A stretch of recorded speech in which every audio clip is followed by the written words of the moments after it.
she can see somehow a way that IT is a simulacrum, but then that's all I could gather. So anyway, then I just went into like explaining that from my viewpoint, because I do study IT, or information technology, machines and their ways, if you will.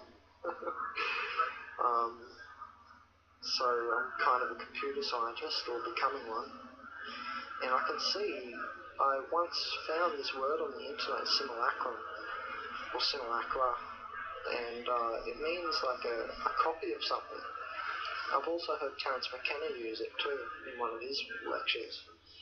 And then, you know, when I get shown a hard word or a complex word several times, I usually make sure to take note of it, because it's like a sign. It's like a sign that I should know that word for the ability to properly sing in my song into reality. Now, my life song, you know. Now, anyway, so I was explaining how, you know, even data system, a tree is a database. I can break it down into its leaves, which is a column of the database. Then I can break its rhizomes or roots down into another column, and you know, we can database the tree like this by its trunk, also its abilities to, you know, pump out oxygen, and you know, along these lines. And then I was just that's just saying, you know, that's one way in how reality is a IT is a simulacra of reality. And then I went into the black hole thing. Well, you know, realize that a black hole's sucking in all the matter, right, around it. And so if it's sucking in all the matter, it's, you know, realizing its information, so to speak. And in realizing that information, that's like universal recording. And that is how, one way in how, complexity is conserved.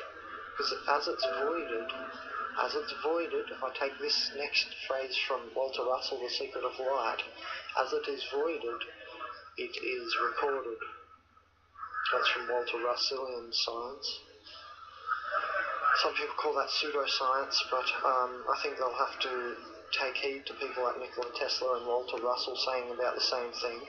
You know, that out of, like Nikola Tesla said, you know, discovering the intangible science is going to, it's like 100 years worth of tangible science.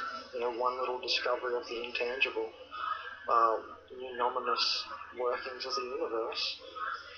And, you know, an idea is intangible, and we can make tangible things from ideas, even universal ideas, like the six-dimensional sacred geometrical archetypes or templates.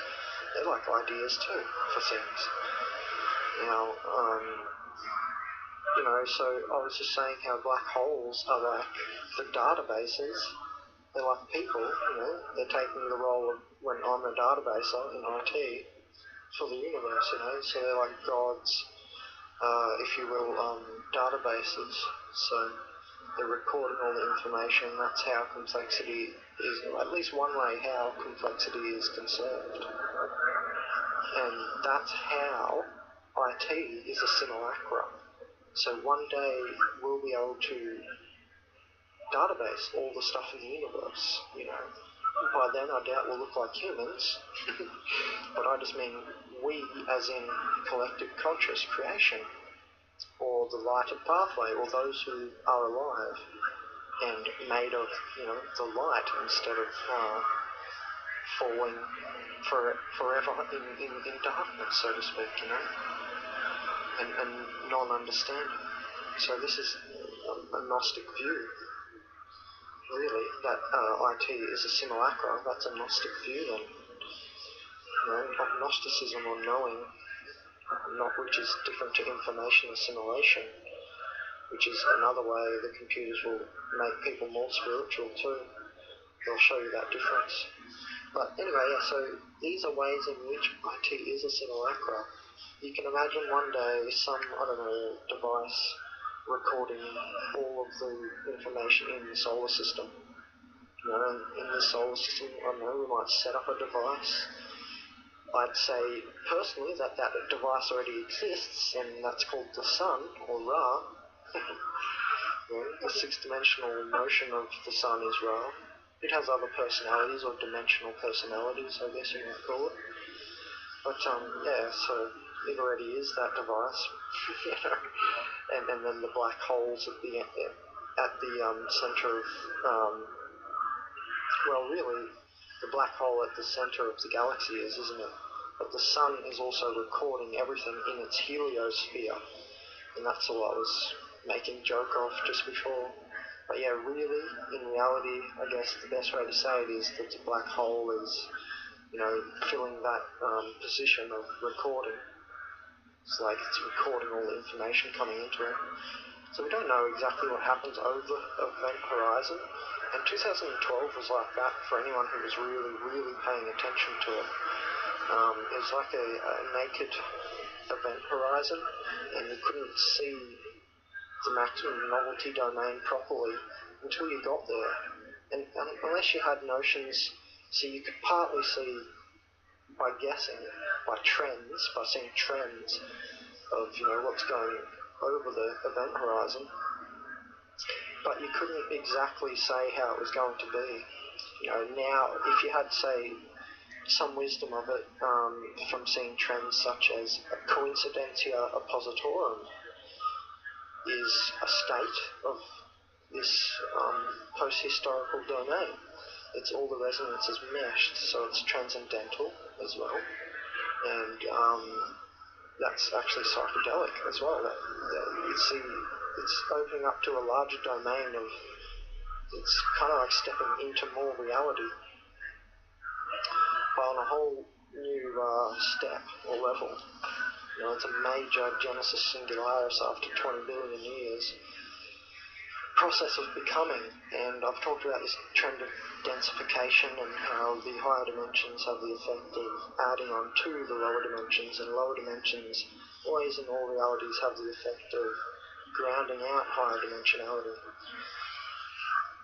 And you know, it's funny that the robots come around in the last blink of an eye in history, and it's just all of a sudden cleaning your floor, you know, the Roomba robot just vacuuming, it's suddenly in your house, and then suddenly you will have chips, you know, sorts of chips.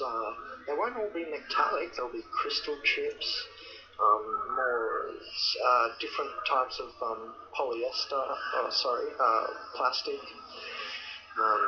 and you know, it's not just going to be this crude image of a machine being forced into a human body. That's just what it looked like before we've crossed the naked threshold of 2012 there. But now, if you look after 2012 at it, at the robot thing specifically, like we're talking about, and the IT is a simulacrum of reality thing. Well, if you look at it now, you know, you can see it better, and you can see how it's like, for instance, that little robot I had on my lecture the other day, cyborgs in the forest. That little robot at the start, I forget what his name is, but you know how he's quite eclectic and he can do quite a lot of stuff. He has like a lot of features. He isn't just an emoto bot, or he isn't just learning human emotion or something like that. He isn't just a drawing robot. He isn't Big Dog from Boston Dynamics, and he's not just running about.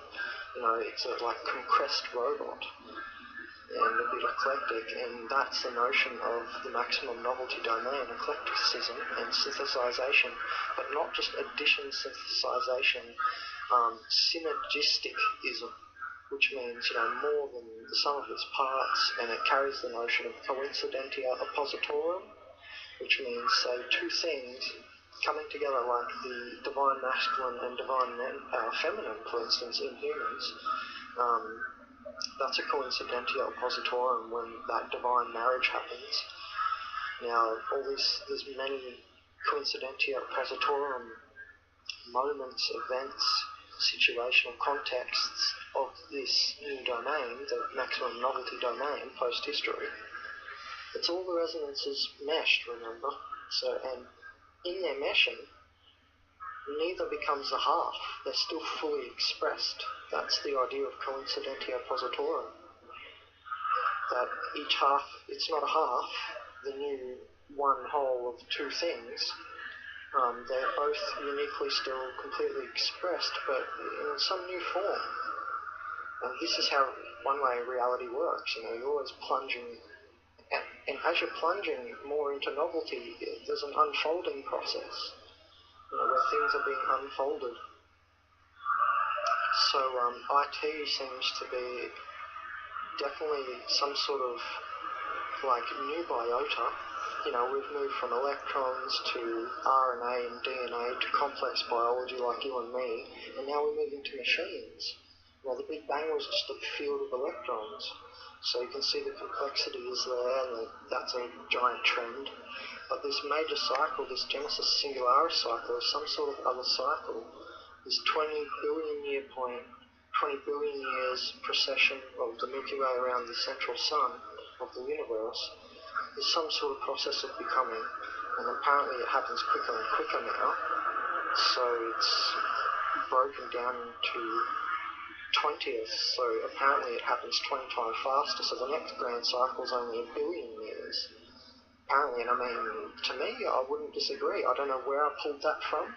I've heard several people say that 20 times theory, that things will happen, the next major cycle is now 20 times faster. But I wouldn't disagree with it, because when you look around, I don't know if it's exactly 20 or not, but when you look around, you can definitely feel something like that. It's true enough, is the saying. You can see something like that's going on. So anyway, you can see that in the IT, reflected in the IT, how fast it's materializing. All of a sudden, we've got these cyborgs that will, be as complex as your bloody secularist. If a real religious, orthodox, old sort of person, a real old paradigm sort of person, the robot's going to be smarter than them. So that's one way in how a simulacra is an upgrade. It's like always an upgrade. It's like how Einstein said you can't solve things on the same level of consciousness that they're created. The universe always goes to these new levels, completely new ontoses, or ontological, etiological connection to the universe. And it's always completely new field, new awareness, new dimensional frameworks. So that's what we're in the process of now, one of those quantum leaps, as they call it. It's a quantum leap. It can't be measured. That's why you say the past is no longer an accurate guide to the future, because you can't measure. We're in a different, completely new domain, so you can't measure with past instruments or idealism. You can't measure from the past. It has to be a new level of consciousness, and so that's obviously what's happening. And yeah, so IT is like this simulacra. It's kind of like, and you can see the speediness in it, how quick it's manifesting. All of a sudden you'll have a cyborg that's smarter than your down the road secularist, as I just expanded on before, So, and suddenly that's going to be standing next to you within it's 2014, within 20 years from now. This smart robot will be standing there way smarter than your secularist. It'll be doing Turing tests with the geniuses of our planet, and we'll be put to the test, and then we'll see imagination. We'll see the new nominosa of imagination land. That, there's aspects to the universe which aren't physical, and scientists will move well beyond physical calculus and, all this reductionism. So there is a bright future yet, don't you worry.